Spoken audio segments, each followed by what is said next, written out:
அருமையானவர்களை இந்த நாளிலும் அவருடைய வார்த்தை உங்களிடத்திலே கொண்டு வருகிறேன். 1 ராஜாக்கள் 19:7-8 பாருங்களேன். கர்த்தருடைய தூதன் திரும்ப 2ஆம் தரம் வந்து அவனை தட்டி எழுப்பி எழுந்திருந்து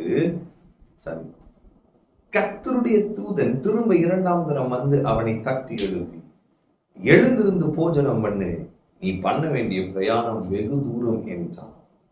அப்பொழுது அவன் எழுந்திருந்து புசித்து குடித்து அந்த போஜனத்தின் பலத்தினால் 40 நாள் இரவு பகல் ஓரேப் என்னும் தேவனுடைய பர்வதம் மட்டும் நடந்து போனான். அப்ப சில ஜெபங்களை ஆண்டவர் கேட்கல, அதுக்காக நம்ம நன்றி சொல்றோம்.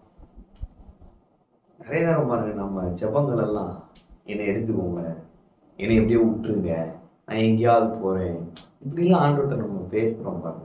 அப்படிப்பட்ட ஜெபங்களை எல்லாம் அவர் கேட்காமல் இருந்ததுக்காக நாம் அவருக்கு நன்றி செலுத்த வேண்டும்.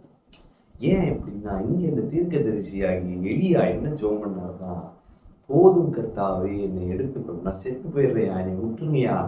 பாருங்க, ஒரு இயேசுவினுடைய செய்தியை கேட்டு பயந்து இந்த ஜெபம் பண்றான். ஆண்டவர் அந்த ஜெபத்தை கேட்கல. ஏன் கேட்கலன்னா, அவனுடைய வாழ்க்கையில பெரிய நோக்கத்தை வைத்திருந்தார். இது நான் சொல்லுகிறேன், நீங்கள் செய்த சில ஜெபங்களை அவர் கேட்கவில்லை. ஏன்னா உங்க மேல இருக்கிற அவருடைய நோக்கமும் திட்டங்களும் ரொம்ப பெருசா இருக்குங்க. இங்க ஆண்டவர் சொன்னாரு, நீ செல்ல வேண்டிய பிரயாணம் வெகு தூரம். அப்பா, தூரம் போகணும், நீ நிறைய காரியம் செய்யணும். 3 அசைன்மெண்ட் ஒன்று கொடுத்தா இருப்பாங்க. அப்ப நான் சொல்றேன், இன்னைக்கு கர்த்தர் சில ஜெபங்களை கேட்காமல் இருந்ததுக்காக அவருக்கு ஸ்தோத்திரம். இன்னைக்கு கர்த்தர், ஒருவேளை நீங்க சோர்ந்து போயிருந்து இந்த வார்த்தை கேட்டுட்டு இருக்கீங்க, நான் சொல்றேன், கர்த்தருடைய வார்த்தை நான் சொல்றேன், எழுந்திருந்து போஜனம் பண்ணுங்கள், நீங்கள் செய்ய வேண்டிய பிரயாணம் வெகு தூரம். அதே என்ன எழுந்திருந்து போஜனம் பண்ணுங்க பாருங்க. கர்த்தருடைய வார்த்தையை உட்கொள்கிறத பத்தி, கர்த்தருடைய வசனமே நமக்கு போஜனமா இருக்கும். அப்ப இந்த டிப்ரெஷனை மேற்கொள்ள என்ன சொல்யூஷன்? நீங்க மாத்திரை சாப்பிடலாம் அல்லது மெடிகேஷன்ல இருக்கலாம். நான் பெஸ்ட் ரெமெடி என்ன? வேர்ட் ஆஃப் காட், கர்த்தருடைய வார்த்தை. இந்த தனிமையை போக்க என்ன செய்ய, இந்த தோல்வியிலிருந்து வெளியே வர என்ன செய்ய, இந்த ரிஜெக்ஷன்ல இருந்து வெளியே வர என்ன செய்ய தெரியல, சொல்றேன், கர்த்தருடைய வசனத்தை எடுத்து படிங்க. அந்த வார்த்தை உங்களுடைய போஜனமா இருப்பதாக. ஜீவ அப்பம் நானே என்று இயேசு சொன்னாரே.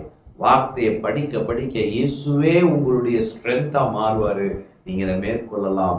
அந்த ஸ்ட்ரென்த்தை வச்சு நீங்க முன்னேறி செல்லலாம். நீங்கள் செய்ய வேண்டிய பிரயாணம் வெகு தூரம், செய்ய வேண்டிய காரியம் ஏராளம்.